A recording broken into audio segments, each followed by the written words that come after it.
Getting from 30% to 10% body fat is completely doable, but you can't just wing it. It's 2025 and I'm going to show you the quickest way you can get that transformation going from 30% to 10% quickly. No, this isn't going to be following any weird fad diets or training splits. This is going to be done in a healthy, sustainable, science-based approach. I'm going to be keeping it simple and I'm going to give you the exact plan you need, zero guesswork. My name's Javid and I've helped over 300 professionals hit their weight loss goals whilst working from home. And yes, while I do specialize in guys and girls who work from home, the strategy I'm about to give you is universal. It'll work whether you work from home or you work on the moon. Number one, you have to understand why you are doing this. Now, this isn't a mindset training. We're going to get onto the nutrition and training and all the stuff you've come for in just a second. But if you don't understand why you are doing this, there isn't going to be much point in me sharing this with you. Your body is a lagging indicator of your mind. So if you don't understand why you are doing something, it's going to be so much harder to say no to all those snacks and actually get out and get those extra 2,000 to 3,000 steps when it's hammering it down with rain. So before you start, I want you to understand for yourself why you are doing this. What I'd recommend is writing it down, having absolute clarity, and you'll be 10 times more likely to actually get results with what we're about to go through. But that being said, let's jump straight in.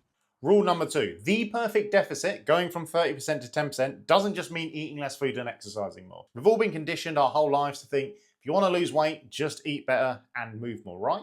But most of you watching this have probably tried diets or probably tried training more and got absolutely no results. Or maybe you did get results, but they didn't last. So let's focus on the latter part of the equation, the calories you burn out, your TDE, or your total daily calorie expenditure. This is the total amount of calories you're gonna burn in a day. I'll put it on screen now.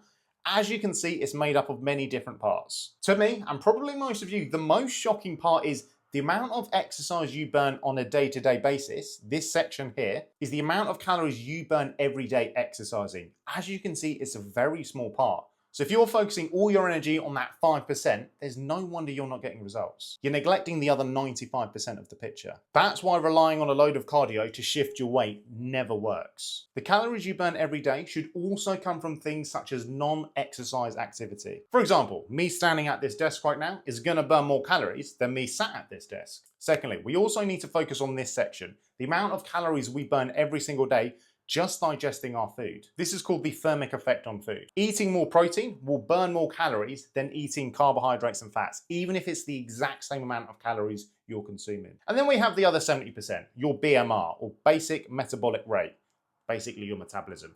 If you were to lie down on the sofa all day and do absolutely nothing, this is the amount of calories you would burn. But there are still ways we can make sure we're burning more calories even when we're doing that. Example, having more muscle mass, less stress, better sleep. Now that we know this, let's tackle the first part of the equation without you starving yourself at Slimming World. Okay, first we need to understand how many calories we need to be consuming and then how much protein, carbohydrates, and fats. Start the calories. Best way to do this is just go online, Google online calorie calculator, ask you to fill out a few questions, fill it in, and then this will give you how many calories you burn on a day-to-day basis. Once you've determined that, we now need to be in a calorie deficit. A great place to start is going to be 500 calories. Why 500 specifically? Well, 7 days a week times 500, that's going to bring us to 3,500 calories in a week. 3,500 calories is the exact amount of calories you need to burn 1 pound of fat. And remember, this is just from our diet. So now we know how many calories we need to consume. We now need to determine how are those calories going to be made up. First, we need to understand how many calories there are in protein, carbohydrates, and fats. In every 1 gram of protein and carbohydrates, there are 4 calories.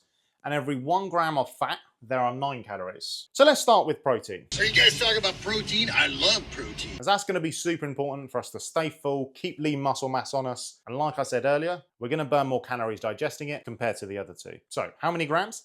Take your body weight in kilograms and times it by 2. For example, let's take my client John. He's 100 kilograms. He's going to be consuming 200 grams of protein a day. Up next, let's talk about fats. For this, you're going to want to aim for 25% of your total daily calories to come from fats. For example, if your calorie goal is going to be 2,000, remember, that's the amount of calories you burn minus that 500 deficit. 25% of that's going to be 500 calories divided by 9, because remember, there's 9 calories in every 1 gram of fat, and that is going to give us 55 grams of fat. Let's put an F there for fat and a P there for protein. Now, obviously, whatever we have left is going to be carbohydrates. If our goal is 2,000 calories, 200 grams of protein, see, times the 4 is going to give us 800 calories. 55 times 9 gives us that 500 we spoke about, which is going to leave us 700 calories of carbs divided by 4 equals 175 grams of carbohydrates. Those 10 years working in accounting and finance is really starting to pay off. Hope you're still with me. Now, this isn't going to be a video on how to create the perfect meal plan. That would be a separate video. And if you want me to make that, just let me know in the comments. If not, I won't. But what I'll do now is a bit of a gift from me to you. In the comments, I'll put a fake away PDF.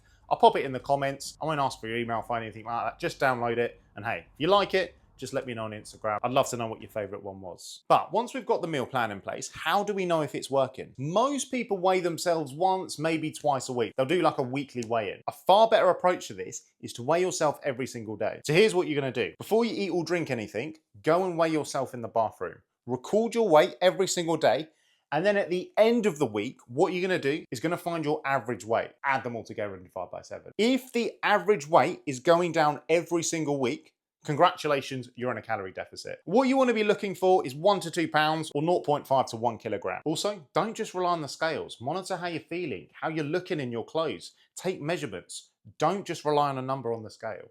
Rule number 3, movement. So let's go back to that chart. So this portion of the equation is our non-exercise activity thermogenesis, or NEAT for short. Basically your movement, which isn't exercising. Here's how I want you to approach this. Firstly, you need to be getting up to a minimum of 10k steps a day. Now that may seem like a lot, but remember, the purpose of this video is how you can get from 30% to 10% the quickest way. And don't worry, we're going to talk about exactly how you can fit this in. In week 1, I want you to do 10,000 steps, and there's a scientific reason for the 10,000. Week 2, I want you to increase to 11,000, week after 12,000, and then maintain it there. In regards to cardio, no, you don't need to be spending hours on the gym, on the treadmill, like you see most people doing. But here's what you can do instead. At the end of your workouts, and super important is at the end, it's after your resistance training, which we're going to talk about later, you can then supplement in some cardio. The reason you want to do it after your resistance training is you want to be 100% for your resistance training. 1, you don't want to get injured. 2, you want to be giving all to the weights you lift. You can do cardio whether you're knackered or not. It's not going to have much effect. But if you're already compromised, going in to lift 10 reps of a heavy weight, you're not going to get the most out of it. Now, in regards to what cardio you do, it doesn't really matter. Do what you like. I like the rowing machine. I know some people like the cross trainer, ski machine, whatever you want to do, jump on that machine and then start doing it week 1 for 5 minutes, week 2 for 10 minutes, and then keep upping it by 5 minutes every single week till you're doing about 20-30 minutes of cardio at the end of your workout. Obviously, depending on your time schedule. In regards to how challenging to go, you want to be pushing yourself to where you shouldn't be able to talk to someone, but at the same time, if you had to, you could. So back to the steps. How do we get this in such a sedentary lifestyle? 3 ways. First one, wake up earlier and get your steps in outside. You want to be starting your day building momentum and you want to smash out as many steps as you can before your busy lifestyle starts. Number 2, break them up throughout the day. Don't try and hammer them all in one go. Look for 10-minute intervals, maybe 10 minutes in the morning, 10 minutes at lunch, 10 minutes in the afternoon. You can do 1,000 steps in 10 minutes. If you're looking for smaller intervals, it's going to be a lot more easy to manage.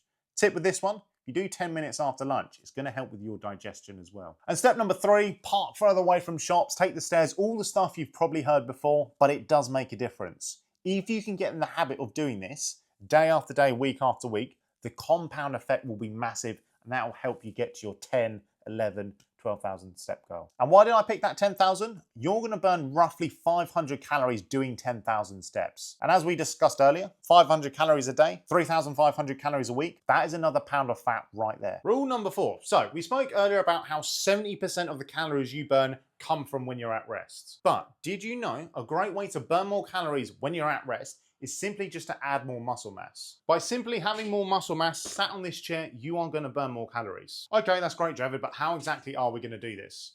2 ways. First, we've already spoken about prioritizing protein in your diet. Protein rocks. The second, resistance training. This is going to be one of the most valuable things you can do for yourself, especially now you're over 30. If you're a beginner, you can pretty much do any program you want that has the basics of targeting every muscle group in your body at least once a week. But what I'll do to get you started is on screen, I'll pop a 3-day split, a 4-day split, and a 5-day split. Just screenshot whichever one you want. That'll be more than enough to get you started. If you need help with any of them, just drop me a message on Instagram or LinkedIn, wherever you're connected to me. Now, what I want you to focus on when doing the resistance training is good quality contraction, control the movement. perfect form is going to be key. The second thing you're going to want to do is make sure you're improving. Now, it doesn't have to be every single week, but make sure you're tracking what you're doing, how many reps you're doing, how much weight you're lifting, and then trying to progress. A great way to do this is to find a weight you can barely just do 10 reps with, and then do 3 sets of 8. For example, let's say I'm doing shoulder press. I'm going to find a weight, whether I'm doing it on a barbell, dumbbells, I can just about do 10 reps with. Then I'm going to do 8 reps. And then the next week, I'm going to do 9 reps of 3 sets. And then I'm going to keep upping it by 1 rep until I can do 3 sets of 12 reps. When I get to there, what I'm going to do is up the weight and then come back and start at 8 and just repeat the process. Obviously, the more you go, the more you'll start to figure things out. But what I've just given you there is going to be more than enough to get you started for the first few months. Step number 5, which also focuses on your BMR, is going to be sleep. You can have the best training, the best nutrition, but if your sleep is off, you are going to find it really hard to lose fat and build lean muscle. When your sleep is on point, your body is going to be producing testosterone, estrogen, growth hormone, all the hormones you need to build that lean muscle and burn fat. Also, your stress levels and your cortisol levels are going to be lower, which again is great for fat loss, and you're scientifically less likely to make bad choices, especially when it comes to your diet. So you're going to be wanting to sleep for at least 7 hours. 8 if you can, but at least 7. If you find it hard to get a good routine in place, a good method is one called the 10-3-2-1. So 10 hours before bed, no more caffeine. 3 hours before bed, no more food. You don't want your body trying to digest food when you're trying to drop off. 2 hours, no more liquids, so you're less likely to get up in the evening.